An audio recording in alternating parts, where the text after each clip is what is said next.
Hey guys, welcome back. This is Mike from Digital Offensive, and you're watching my Path to OCP series.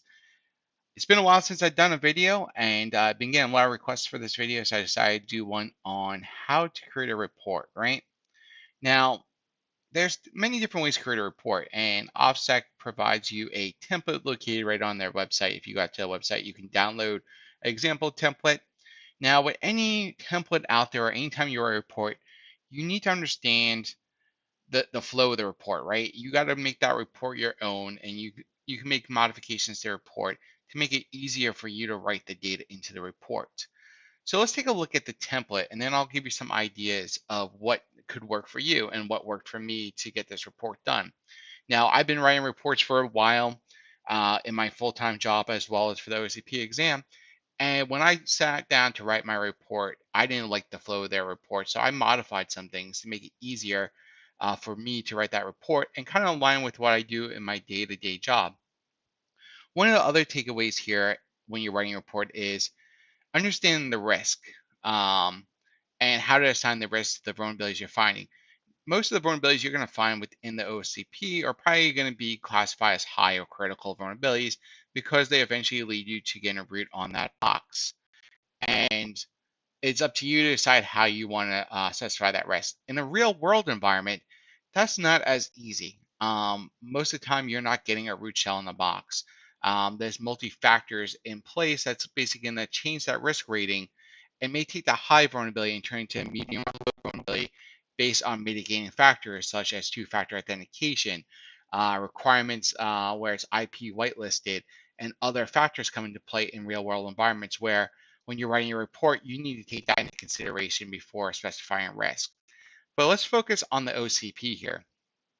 So what I have here is the official OSCP exam template for both the labs and the exam. Now, when you read through their template, it says penetration test report for internal lab and exam. The first thing I did is I separated the two. I put my lab in one report and I put my exam in another report. Why? It made it easier for me to get that flow to go. And when I provide that those documents to Offsec, it makes it easier for them to read. You have a lab one and you have an exam one. Two different networks, same kind of point because the mission for both is to basically do the test in those environments and then basically provide a report, but it allowed for two separate documents, which made it much easier for myself. So right off the bat here, they're telling you they want your student at your email address.com. This is whatever address you signed up for the exam with. So if you use jimjoe at digitaloffensive.com, then that's what the email address you're going to put there. Remember, you cannot sign up for these exams with free email accounts. So it's whatever email account you use to sign up for that exam. Next is your OS ID. So this is your OSP number that basically follows you around everywhere you go. So for me, it's OS 28638. For you, maybe OS 3000 something. All right, so once you get that filled in, you scroll down further on the report. So let me make one note here as well. Now I'm thinking about this, as I just told you about separating the two, right? So if you're going to use this template as your main template, you're going to want to modify this section right here. You want to basically say offensive security penetration test report for exam or penetration test report for internal lab. Basically, you need to modify that sentence. Scrolling down, it tells you a little bit about the document, right? And this section I would actually remove totally from the report because this is not going to be something you're going to need to have in your report. However, this gives you a lot of information of what's required out of you for this document. So this basically says this document is provided to you as an example of what is expected at minimum in a typical lab report. It also tells you what's expected out of your exam report. So things to take consideration here is it says the sample report presented in this document has been adapted for non-native English speakers. So even if English is not your first language, you should be able to complete this report with the information provided in here to clearly explain what you're looking at or what OSSEC is looking at, right? So some of the keys here is make sure you have enough screenshots, making sure that whatever you put in here is a repeatable process. When you're in the real world doing pen tests, you're going to be providing this report to non-technical people. And when they look at the report, they're going to say, what does this mean? How do I prove it? Show me, right? they're going to want step-by-step instructions basically of how to reproduce that vulnerability. So their developers can basically reproduce the vulnerability and fix that vulnerability. If you don't provide that information, you're doing your report an injustice and you're not providing that value of how to reproduce that vulnerability. So that kind of sets you apart from an automated scanner, right? The automated scanner goes out, reports all these vulnerabilities. It does an okay job trying to explain how it found it. But as a tester, you should be able to say, I logged in at this URL. By capturing this traffic and modifying that parameter, I was able to compromise the machine, and so on and so forth. If you don't have that type of detail in there along with screenshots, you most likely will not get full credit for that in the exam or in real life, right? So as I said, I would remove this section after you review this section. Probably best to copy and paste this into a second window so you can actually review it as you're writing a report as a reference. Next, we have our table of contents. Now, this is initially, you can save this into a Word file. You can download a Word file off their website, which allows you to quickly update the table of contents in Microsoft Word to match your page numbers as you modify things. If you're removing sections or changing sections around, these numbers will not line up unless you auto update your index. If your index is off, it's going to look very unprofessional. So make sure that you are updating your index as you're writing the report, either manually or through the automated means. Once again, any place that says offensive security lab and exam penetration report, you want to modify that. You may even want to do a find and replace to go through and modify it all on the fly, and then go back and just validate that makes sense. Because you don't want lab and exam report if you're only using one report for each section. A lab has its own, and your exam has its own. For the introduction level, you can actually keep this fairly simple, right? It gives you an example here of what you're doing, but you can keep it as simple as saying this report contains all the steps that you perform, um, that you perform and completed in order to pass the final examination, right? Something short, sweet, that makes sense. That's all you need here. So the objective here. They have the objective as the objective of this assessment is to perform an internal penetration test against the offensive security lab and exam network. Once again, it's the exam network or it's the lab network, not both if you're keeping the reports separately. The student is tasked with the following. So in this case, I would put OS dash whatever your ID is was tasked to simulate an actual penetration test and how you would start from the beginning to the end, right? Whatever makes sense here for your objective, you just take their words here and you can easily modify it for your own needs. Hence, this is why this is a template. The information in these upper sections are not really the actual exam material. This is not, I don't want to say you're not going to be graded in this section because I don't know. But as far as content goes, the main content is going to be further down the list. So you can easily modify these to carry out what you need, the purpose at hand. So requirements. For the requirements section, and sorry, I'm just looking over at my notes. Doesn't really need too much modification. I think if you read through this, you probably can leave most of this alone. Just make sure you modify it to fit your needs. Now, this is where you start getting a little more in depth here, right? So you already see how they have OS-XXXX. I would highlight that, do a find and replace, and replace every instance of that with your ID right off the bat. So then you're not worrying about doing that every time you see that. It's already done for you. Now, read through this section and understand what it's saying. So most of this stuff can probably be left alone. You're going to run into that example again where you have lab versus exam and things like that. What I found helpful down here, where I start listing out my targets, I did a small little table. So I had the target IP address and the host name, or the host name, then the IP, and then basically I gave a high level of how I got access. For example, attain, and they do a pretty good job right here, right? Attain a low privilege shell via the vulnerable web application called KickChat. Access was leveraged to escalate to root using get system command and interpreter, right? So for you, if it happened to be another web app, got low privilege shell through a LFI, which allowed me to read the Etsy password file, and from there I was able to guess the root user password or something like that. Whatever the methodology was that you use, you're going to give a quick 1 to 2 line sentence with the IP and host name, or just the IP if you want. I prefer that more detail, the better. So if I have host name IP, and then I give my attack vectors. Report recommendations, right? So most of the vulnerabilities you're going to find in the OSCP as well as the real world are going to be usually found because a unpatched system, so poor patching practices, misconfigurations. Rarely you're going to find a 0-day yourself within an application, but most of them are coming across because there is a uh, known vulnerability for that because it wasn't patched, misconfiguration, or the code was developed in an insecure way. So basically, the developer had bad coding practices.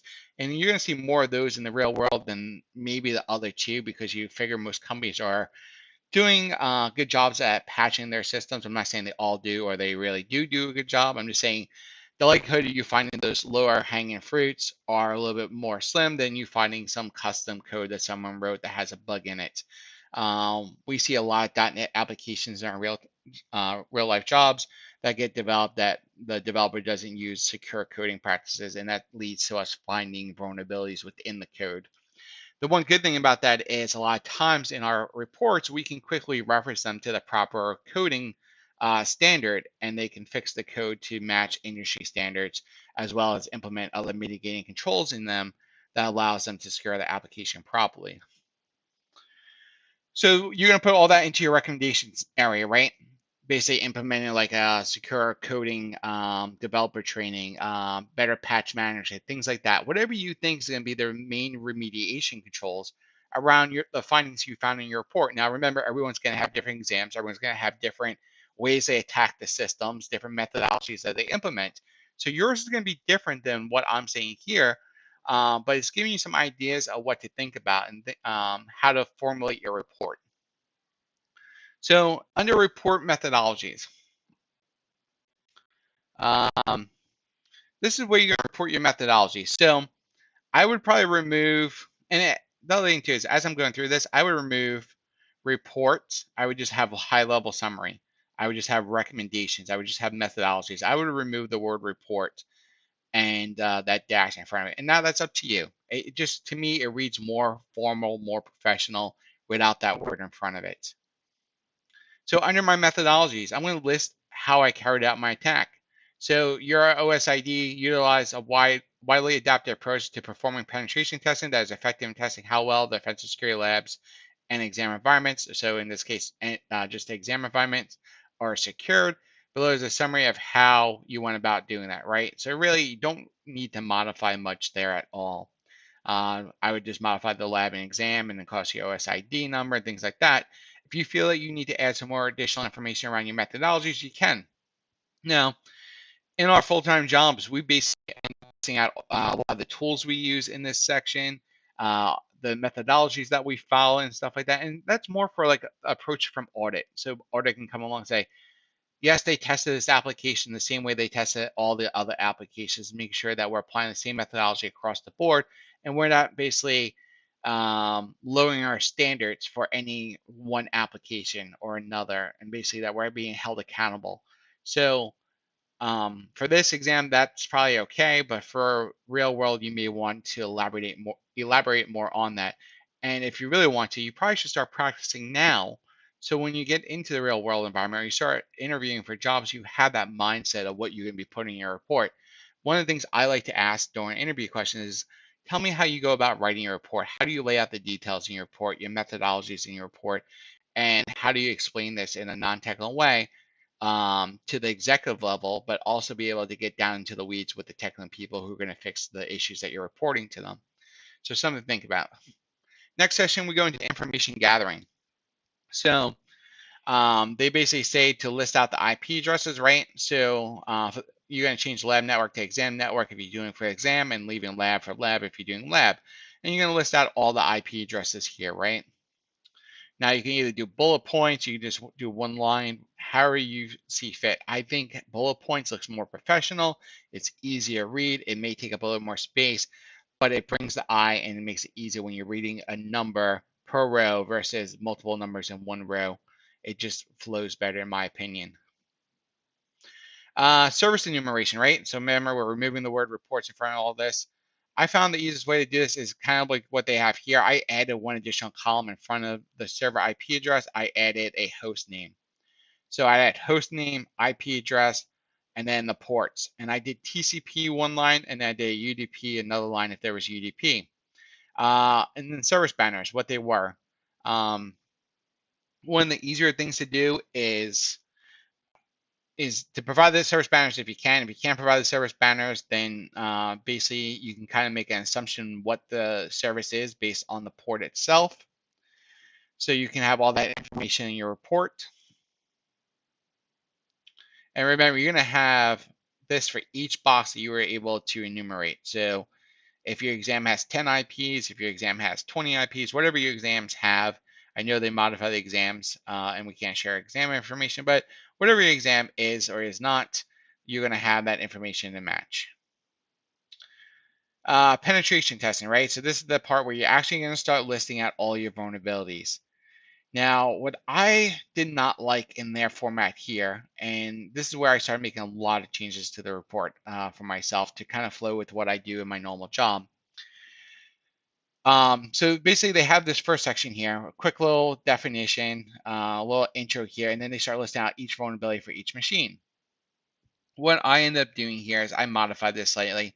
I changed this first section to kind of fit.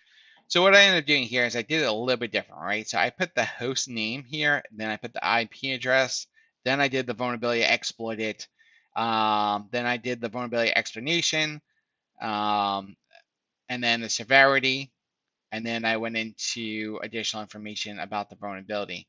So basically what mine would have looked like, and this is a PDF, so I can't modify that, but let me bring up a quick text editor and I kind of show you the flow I used. So kind of like that. So I had host name, IP address, vulnerability, no, actually I did, yeah, vulnerability, criticality, vulnerability, description, and then I did vulnerability fixed, and basically I did that for each vulnerability for that machine. So most machines you're going to compromise, as you see in the labs, or like even think about like hack the box, right? You get your low privileged user, and then from your low privileged user you get it to root. So I would basically have this for each machine in a row. So this would be my low privilege, and then basically I repeat the same thing right under that for that machine for my root access. Now you don't need to do it this way. You can use their format here if this flows nicely for you, if it's understandable for you. That was just some of the things I'm used to from my job and what made it easier for me to write the reports as I went through things, to break things apart like that. So if you don't want to do too much modification, if you want to be able to just take your data and quickly input it in here, great. For vulnerability exploits, you have the exploit you used, right? The name of the exploit, the system that was vulnerable, whatever system that was, the vulnerability explanation. So basically go out to exploit DB, the CVE for that vulnerability, whatever the vulnerability is, look up that vulnerability and understand what the vulnerability is and give it an explanation of what that vulnerability is at a high level. Don't just copy and paste in, because you'd be having huge paragraphs depending what the vulnerability is, right? Get a understand what the vulnerability is, explain it in terms that make sense, and then put that information into your report, and then also explain how that vulnerability can be fixed within the system, right? And what type of vulnerability is, right? So privilege escalation vulnerability. So is it input validation issue? Is it SQL injection? What type of vulnerability is it? And then basically your vulnerability fix. How do you fix that vulnerability? A lot of times with vulnerabilities, right? It's basically applying a patch, making a configuration change, locking down the system so you can't get there. Whatever works to fix it. 9 out of 10 times, you're looking at probably out-of-date systems that need better patch management. And then the criticality level of the vulnerability, right? Is it informational low, medium, so on and so forth. If you have informational lows in the OSCP, I would question your understanding of what risk is, because 9 out of 10 times these vulnerabilities you're finding are what's leading you to your low privilege user shell as well as your final root access. So you really should never have anything that's a low or informational in any of your OSCP report. That's just my opinion. Now, if you were doing a full network pen test of OSP machine in a real world environment, you will probably find low hanging fruit that you may want to put as a low or something else. But in this report, you're not reporting all those vulnerabilities. You're reporting your user and then your root access. Basically showing all your information here, right? So you have your mmap, your ports, your scan of your services, right? So if that service has port 80 open, that's where you found that vulnerability. You're providing that data in here. And then basically checking other information. So whatever screenshots that you believe are needed to reproduce this vulnerability, what I would do in this section, right, under the information gathering, I'd be like, my OS number performed the following scans of the services and found the following information based off these images. And then I would give the images to show what I ran, what information I found, and then where I built on from there. So using try and see where they found the click chat program. So they're going through that. They get a response coming back from their from the curl command. They're finding that click chat exists. They're using their local search exploit on their machine here. So they're doing a search on exploit DB for that vulnerability. And basically they're finding that vulnerability where they can write that code. Now, further down here, they have proof of concept codes. So yeah, under the criticality level, you have your proof of concept codes. So a link to the actual exploit DB article if you're using exploit DB. If you're not using exploit DB, using GitHub, a link there. Wherever you're finding that exploit, you want to make sure you link to it so they make sure that it's legit. If you basically create a 0-day vulnerability for somehow, basically make sure you upload that to your GitHub repo and post a link in here for them. Confirming the RCE or confirming that the vulnerability works using the POC from exploit DB, additional information about the web server that is gathered, and then by creating a PHP file with PHP info and viewing it. So they're able to validate that the vulnerability is there. They were able to get some additional enumeration to build their attack vector further. And then basically how they went about getting that low privilege shell using the information that they discovered above. So basically they're allowing URL f open and URL include. So you're looking at possible RFI attack vector here because you're allowed to include a URL or a file into that. So we scroll down here, we see that you're running a local simple Python server on your local machine. And then basically you're going to make that request to your local machine where you're going to end up hosting that file that's going to get injected into that system, allowing you to get that remote shell back and then be able to have those screenshots in here. You can see in their report, they're listing everything out step by step of what they're doing here. And they have screenshots basically backing up each step. If you don't have screenshots showing what you're doing, how does Offsec know that you're actually doing the work, not cheating, right? Or that you understand what you're doing. You want to make sure you have this content in here. And this goes for the real world as well. You want to make sure you have as much detail in the report that it's repeatable process. Now, for myself, this is kind of very high level what they're writing here.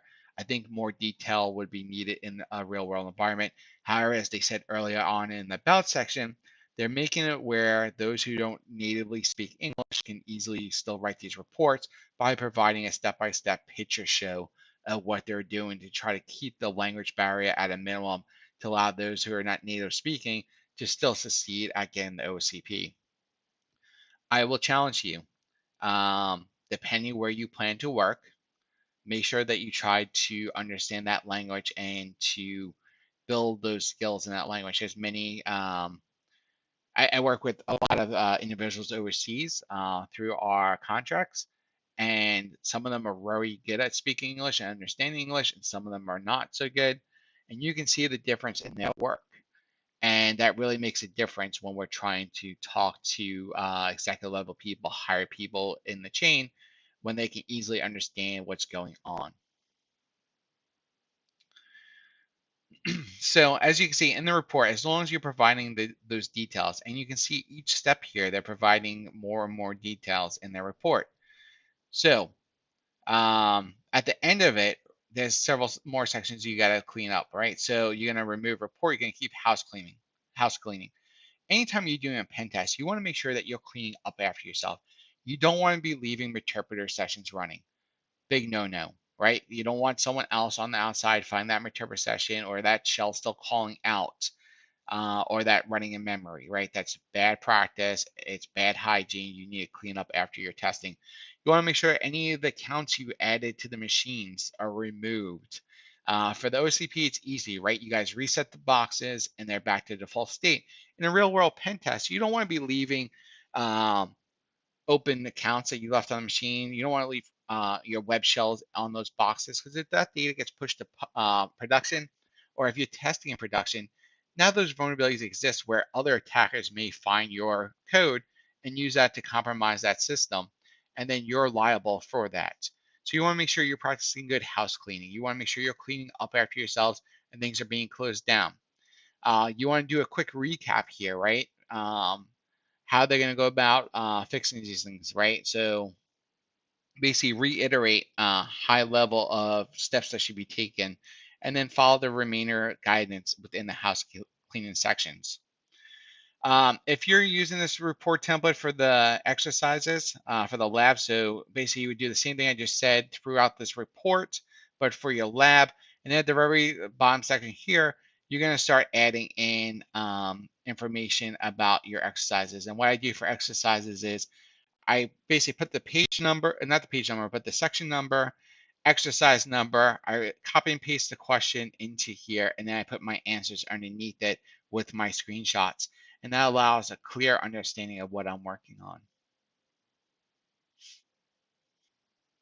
All right. So hopefully that was pretty helpful for you. I'm sorry I couldn't go into too much detail because we're not allowed to share information. I was trying to really get you understanding the process more from not only from an OCP's perspective, but once you get into the real world and you start writing these reports, every business you're going to work for is going to have a different template for their reporting.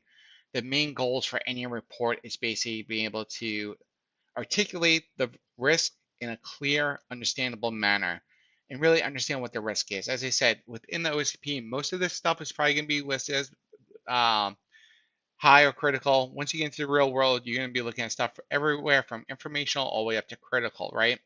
And the likelihood you find a lot of critical stuff in most applications are going to definitely be diminished in the real world environment, because there's so many mitigating controls, right? In the real world, and there's a lot better patching and vulnerability management out there. I'm not saying it's not possible. It's just not as realistic or as easily to find as you do in the OSCP itself. So once you get out there, don't worry if you're not finding all that stuff right away. As you start building up your methodology and changing things, you're going to start finding more vulnerabilities and things like that. You're going to start relying on the automated tools much less, depending on what practice you fall into, web versus network versus red teaming, and so on and so forth like that. Once, if you guys find these videos really helpful, make sure you give it a big thumbs up, subscribe to the channel if you're new here, and I look forward to seeing you in the next video. Thanks very much, guys. Have a good day.